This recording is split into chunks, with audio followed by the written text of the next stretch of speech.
Brett McKay from the Art of Manliness.com, and I have here with me in my house Antonio Centeno from Real Men, Real Style. And today we're going to talk about managing or dealing with expectations that people might have of you. And I thought Tony would be a great person to talk to about this because, Tony, you're Mr. Style guy. You're out there, you put yourself out there as an expert on men's style. How do you deal with the expectations that people have you when they meet you in person, that you're going to be the best dressed man in the room? How do you, do you live up to that expectation, or do sometimes you fall flat? Well, usually I fly in on a helicopter. Oh, is that okay? Yeah. So usually that helps set you got the a scotch tumbler in your hand? Yeah. No, it's something that's it makes me laugh. On the other hand, it does create a bit of stress and anxiety, not nearly to the level that it used to be when I was in the military. But it's at that point where you start this, when people start telling you that they can't wait to meet you, that you are this person, they've been watching your videos, they've been reading your articles. You know what it's like, Brett. Yeah. And people, when they see you coming to it, or they hear that you're coming to an event, everyone gets, oh man, I'm going to be around Brett and my chest hair is just going to explode out. It doesn't happen now. Sorry. I'm just gonna, the level of testosterone in the room is just going to like double or triple. When it comes down to it, gentlemen, I'm a man, just like every other guy out there. And Brett, who's just normal guy. I'm a normal guy. And it is hard to live up to expectations if you think that you have to live up to those expectations, that you are this amazing superhuman, person. But I think if you can take a step back and realize that, I don't have to live up to that expectation. Just got to be the best me I can be. And wherever I'm at, treat people with respect, look them in the eye, and be there. And I always find that works out very well for me. What about you? What about me? So yeah, I kind of struggle with that. I've talked to you a lot about this before. One of the things with running the Art of Manliness and being the owner of it, I think a lot of people have this expectation, like I'm like this expert on manliness. And I've tried not to put myself out there as an expert on what it means to be a man. Really, I'm trying to figure this whole thing out along with everyone else. All I do is I'll research it and learn about it, and then I just share what I learned with other guys. So for example, because of the site, I've learned how to change the oil on a car. I didn't know how to do that before. I've learned more about men's style, like what kind of, how to pick clothes that look good on you. I've learned how to throw a tomahawk, which is an essential skill. I've learned all this stuff I didn't know before, but I'm afraid that people think that I'm just like the paragon of masculinity when I'm not.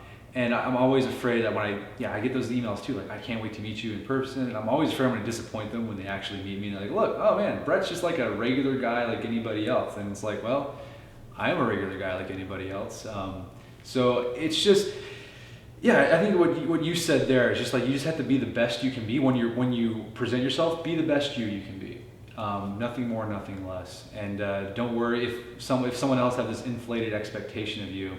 That's on them, right? Yeah. That's not your concern. You just got to do the best that you can with yourself.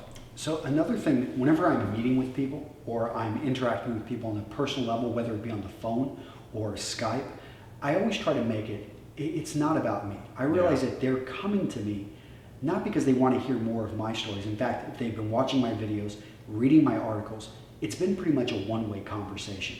And I try to always make it about them and let them do most of the talking, to hear their problems, hear their issues. And if I can add some value, that's great.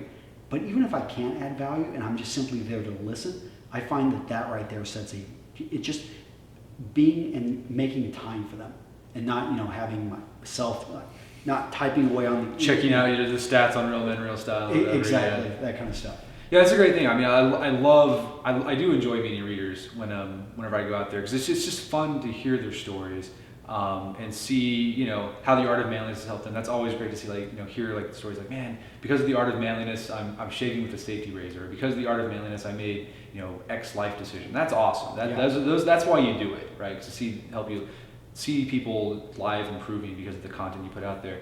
And it's also just awesome to hear people's stories. Like what is it that troubles them, like you said? Because when you're writing from a website in your home, you're kind of insulated, and you don't.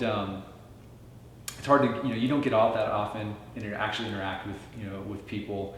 So it's great to get out there and just get your hands dirty, so to speak, and actually just talk to people and see what their concerns are, what their aspirations are, what their problems are, and see if there's, yeah, like you said, if you can add any value to that. So I'm assuming that if you're watching this, that you are wondering, okay, this is great to hear, but I don't have a big website that's getting a lot of traffic. I don't have random people emailing me wanting to meet up, but I do have a job interview coming up. Or I'm going to be giving a speech in front of, it could be just your son's, class in high school, and you're worried that these kids are going to, talk, they're just not going to respect you. Or you're going to be at a lunch event and you're going to be talking in front of your peers. How can you, in a sense, live up to the expectations that they have for a speaker or they have for somebody who's getting in front of them? One thing I would say is make sure whatever you can control it. So you can practice, you can know exactly what you're going to say, you can show up on time, if not 15 minutes early, and make sure that you're not going to be flustered or trying to get there. I mean, and have the GPS fail on you, and then I'll be worried because you're 15 minutes late. And you can dress sharp. You can do a bit of recon. You can figure out, okay, how should I be dressing for this event? And throw in a jacket if necessary. If it's at a high school, maybe you just need to wear just a nice dress shirt and a pair of slacks. But those things that you can control, make sure to max that point out. So you get, it's kind of like in high school, did you ever have a teacher that would let you actually prepare like a cheat sheet? Yeah. And you knew that, okay, if whatever I can fit on this sheet, like I'm gonna nail it. Yeah. I'm gonna get it. And of course there's gonna be 10 to 20%, which you've never seen before, isn't going to be, the cheat sheet's just not gonna be able to help you. But use that cheat sheet and get that 80%. I think that's solid advice.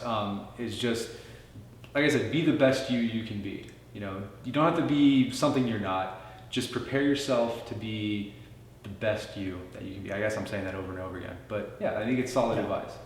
Hey, this is Brett McKay. Tony, thanks so much for being here with us.